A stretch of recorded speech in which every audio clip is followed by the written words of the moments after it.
Bonjour mes amis. Aujourd'hui, nous sommes le 29 mars 2025. ونقرا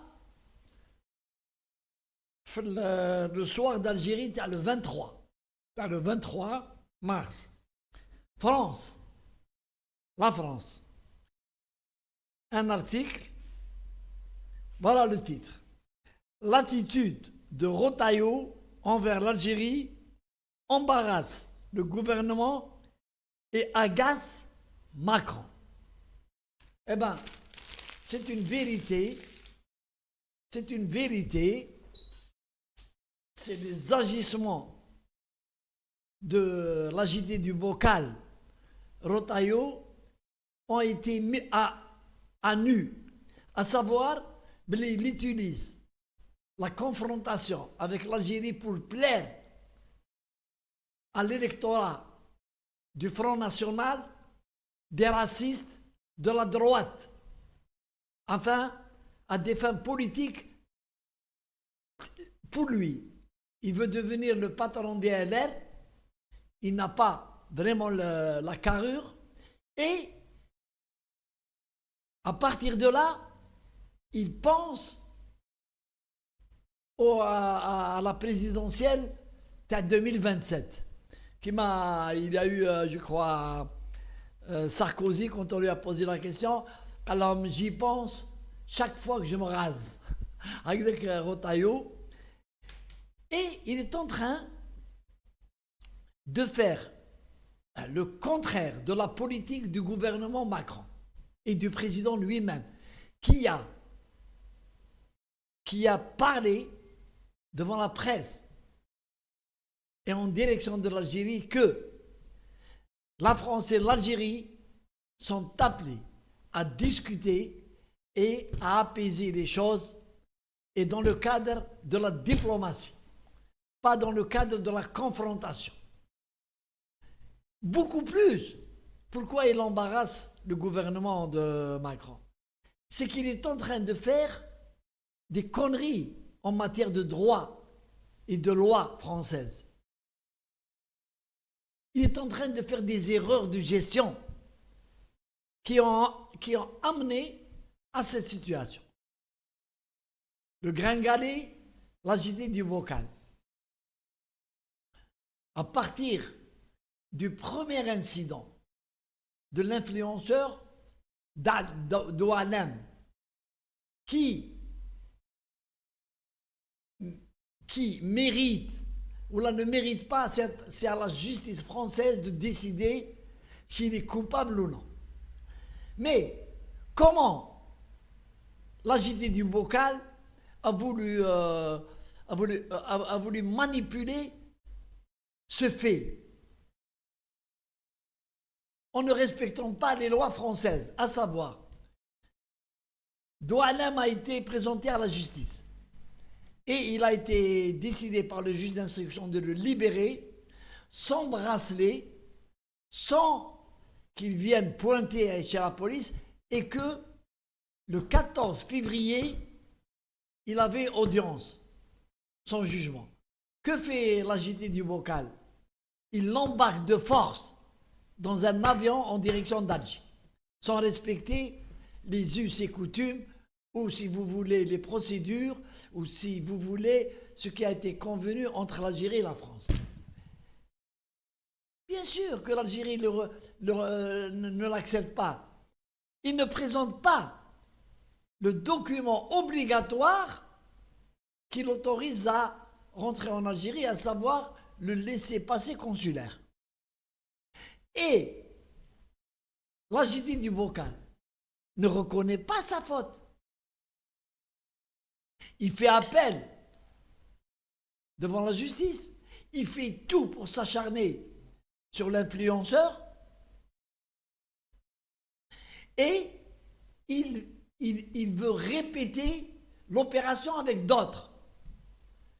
L'Algérie lui a signifié sa réponse officielle qui a été remise au chargé d'affaires de l'ambassade d'Algérie en France par le directeur, un directeur des Relations extérieures du ministère des Affaires étrangères. Il lui a signifié par écrit que toute demande d'extradition, d'expulsion doivent être adressées au consulat comme il a été convenu. Et c'est le consulat qui délivre le laissez-passer. Mais il s'arc-bourque comme si c'était un, je sais pas qui, Don Quichotte. Bien sûr, il ressemble à Don Quichotte. Et il veut tenir tête à l'Algérie. Et il menace. Et il fait marcher avec lui le Premier ministre Bayrou,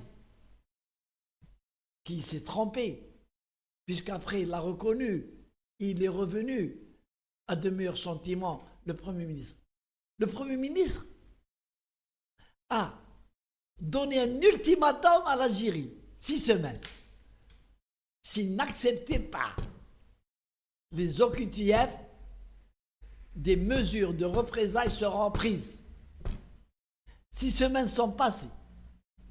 Aucune mesure n'a été prise. Je ne parle pas de la bagatelle d'avoir refoulé l'épouse de l'ambassadeur du Mali, l'ambassadeur d'Algérie au Mali, qui avait un passeport diplomatique et l'ont repoussé. C'est de la maladresse, c'est de la provocation. Mais n'empêche que Rotaillot a dit, je vais présenter une liste, la dernière salve à l'Algérie, où il y a une liste de personnes qu'ils doivent accepter. L'Algérie, le lendemain, ils n'ont pas attendu de recevoir la liste, les Algériens. Ils n'ont pas attendu le gouvernement algérien.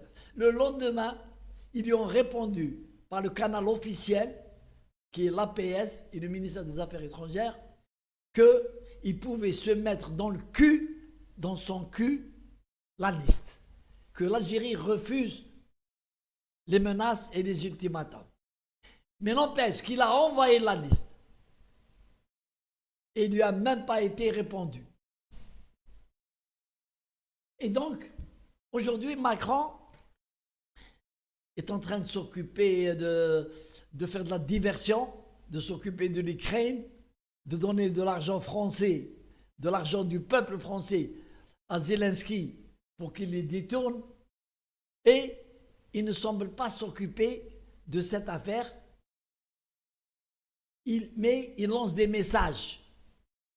En réponse à la déclaration du président Tebboune, il lance des messages. Mais l'Algérie attend de Macron une prise de décision, de parler et de dire ce que a eu le courage de dire Bayrou à l'Assemblée populaire française en direction de Ciotti, qu'il ne fallait pas qualifier l'Algérie d'État voyou. Et donc Macron doit prendre des décisions. Et la seule décision, c'est de remettre, de punir un ministre qui a voulu, profitant de la presse française, a voulu être un hors-la-loi à Macron. Il faut qu'il le dégomme, il faut qu'il le limoge, puisque l'agité du Bocan n'est pas un homme digne. Il a dit je démissionnerai. Finalement, il n'a pas démissionné. Allez, salam alaikum.